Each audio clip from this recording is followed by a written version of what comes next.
Just want to get your perspective here on kind of what you see as we get towards the second half of June, and if you have any indication here on prairie weather into July.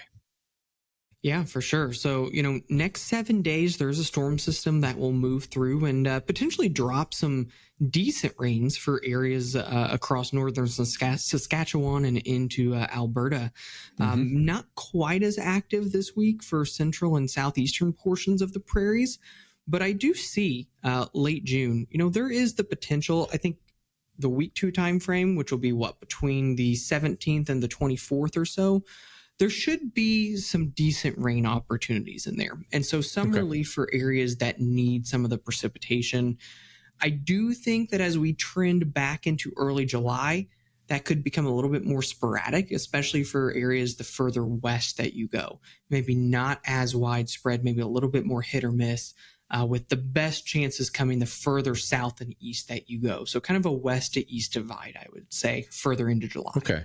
Is there anything that would signal like a major change in this weather pattern over the next month, or would you say that it's kind of, what we've been getting is not far from what will be transpiring here over the next little while?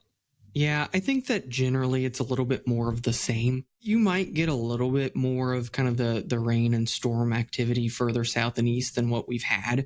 And so parts of Saskatchewan, if you've missed out, I know we were kind of talking about that before we hopped on. I think that there's some opportunities in there.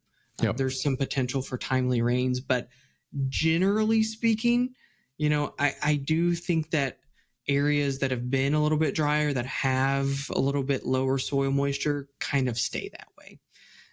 There's just not a global pattern driver right now that's fluctuating enough to suggest that there's going to be a massive change in the overall pattern right now. Okay. All right. Well, as I look out my window, we have to keep the kids inside this afternoon because the smoke is so thick out there. Does the smoke, does it have an impact to the weather forecast? Like, does it change things at all, or does it impact or slow down a rain event if it's coming? Like, what does the smoke do? That's a great question. And the simple answer is it depends a little bit. Yeah. It kind of depends on what level it's at. If it has to have a noticeable impact, it would have to be a very thick layer of smoke. Now, I'd imagine up there where you all are at, you're closer to where the fires are compared to where we are at down here. We've got a haze in the sky down here. If anything, if it's a very thick layer and it's low enough in the atmosphere, it can potentially limit thunderstorm development a little bit. It can act as kind of a suppressor. And so if you think about a thunderstorm, it's got to rise, where that smoke layer is a little bit more stable. And so it could potentially limit how intense thunderstorms can get. But I would say that's probably a rarer occurrence. It's probably not producing widespread weather impacts aside from low air quality and just general visibility issues. Okay. All right. I appreciate that. It's the winds have been traveling from where I live to the south and the east, and obviously blowing smoke towards you.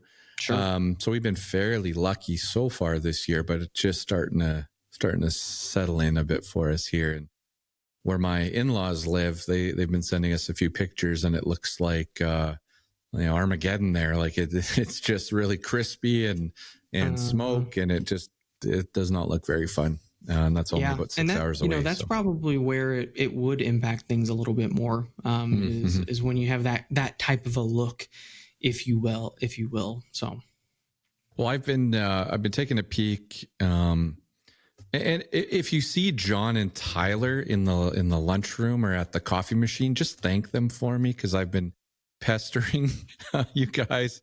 I use the chat function on Clarity quite a bit, especially. The farm has not received much rain this year. And so, I've been checking in, of course, getting the forecast, but also checking in with the chat saying, oh, all right, is this actually what we're going to see? Or do you have anything a little better for me? And so John and Tyler have been great. I don't know if you guys are there.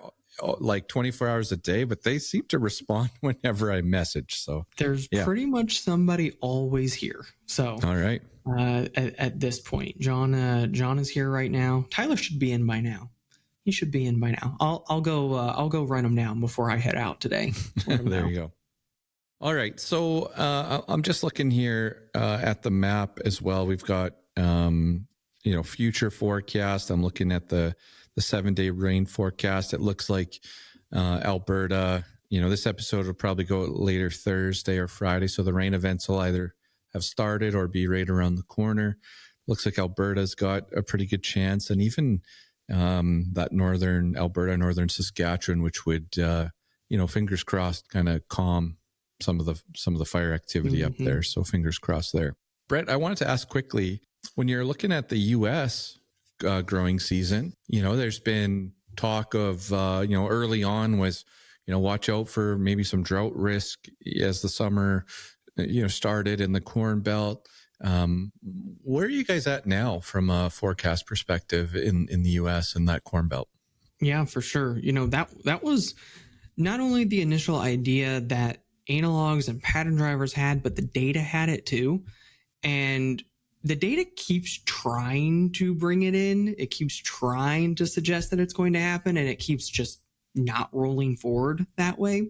And so, we made an adjustment at the end of May before the start of the quote unquote summer months, June, July, and August, to turn the forecast a little bit wetter, a little bit less dire, if you will, or less extreme. I think that there's still the potential that parts of the plains in the U.S. could have some dryness as we get into July. But a lot of corn grown in Minnesota and Iowa and Illinois and Indiana that I think are going to have plenty of rains over the next couple of weeks. And it's been active. It hasn't been that hot. I don't see a ton of heat. And so, I think all things considered, not that bad right now. Okay. And a couple of, oceanic pattern drivers have shifted a little bit to lead to that change.